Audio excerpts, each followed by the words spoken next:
Welcome back to On the Porch.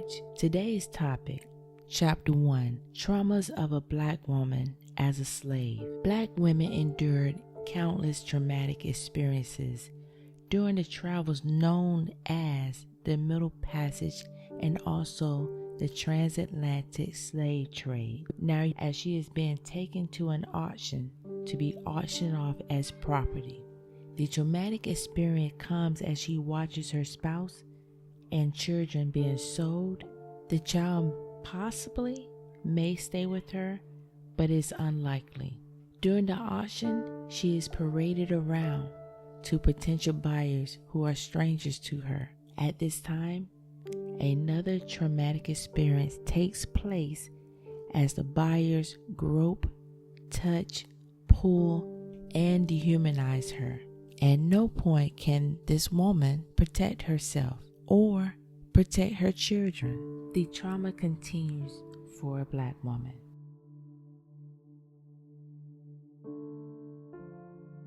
Although these wet nurses were expected to care for the well-being and nutrition of their slave owners' children and to preserve their milk for their young, they had to watch and neglect their own children as they suffered from malnutrition. Infant and child mortality rates were twice as high among enslaved children as among Southern white children. Half of all enslaved infants died in their first year of life. A major contributor to the high infant and child death rate was chronic undernourishment. The average birth weight of an enslaved infant was less than 5.5 pounds, considered severely underweight by today's standards. Most infants of enslaved mothers were weaned within 3 or 4 months. Even in the 18th century, the earliest weaning age advised by doctors was 8 months. After weaning, enslaved infants were fed a starch-based diet consisting of foods such as gruel, which lacked sufficient nutrition for health and growth. A Black enslaved mother's child could be sold at any time, leaving her bereft. She could be prevented from feeding her own child, stripping her from her key role as a mother. As slaves, Black women were never allowed to fully participate in protecting and nurturing aspects of motherhood, including the act of breastfeeding.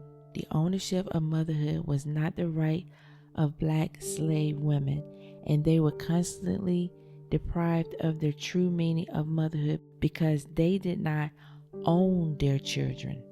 African American babies and children were dehumanized, a de facto necessity in order to legitimize the denial of maternal rights, maternal bonds, and the nurturing that was taken from Black babies and given to white children.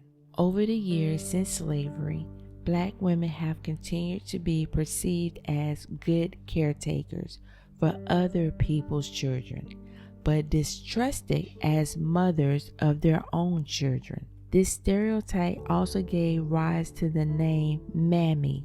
The trauma continues. The saga of Celia. She was a Black teenager in Missouri who killed her master, Robert Newsom, in self-defense. Newsom purchased 14-year-old Celia in 1850, routinely raped Celia over the next 5 years. Despite the attacks, which resulted in Celia bearing one of Newsom's children, the teenager had no legal defense or recourse toward the man. Taking matters into her own hands, Celia killed Newsom in 1855. However, that defense of her body proved illegal. The state of Missouri executed Celia for the crime. In so doing, they sent a clear and powerful message. No matter how brutal the sexual or physical abuse, an enslaved woman had no legal right to defy her master.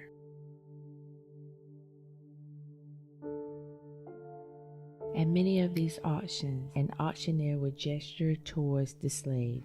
indicating their status as purchasable slaves as the poem reads, sale. Just thinking as a mother watching an auctioneer sell your child and parade them around for these strangers to again touch, probe, pull, and separate you, and possibly your last time seeing your child. The traumas of this is so endearing and heartbreaking that a mother may never get over that because she has no way of protecting her child. In this photo, the young girl grips her mother's waist, sinking her head into her mom's bosom, suggesting they are being sold away from each other. The mother attempts to console her daughter, but the woman lowers her head, conveying her grief. She recognizes this moment may be the last interaction she will have with her daughter, an unforgettable traumatic experience.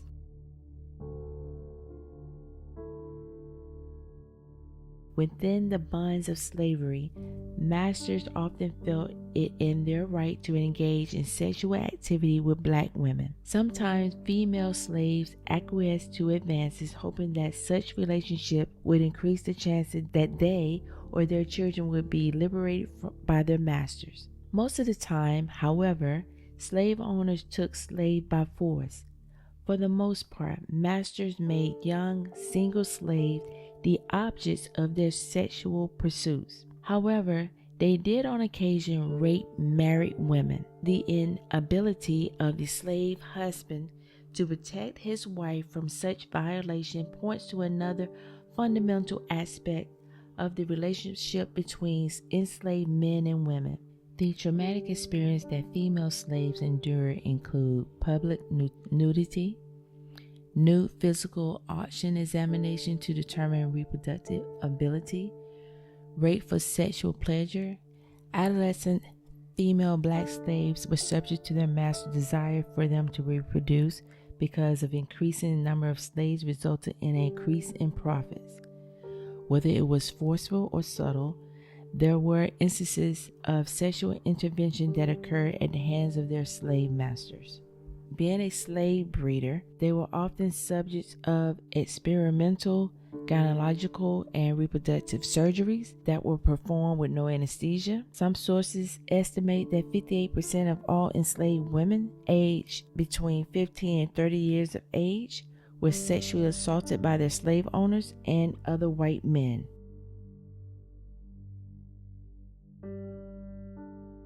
The promise of freedom. A black woman who has endured physical and emotional abuse. She has worked from sun up to sundown. One day her slave owner says to her she promises to give her her freedom because she has been a faithful slave. The owner will put this in her will. The fortunate event has come and the owner dies. The reading of the will is read, but the slave is not free. She has been given to another family member. Her freedom was never promised or intended. The trauma of the black woman continues. Until next time, thank you for joining me on the porch.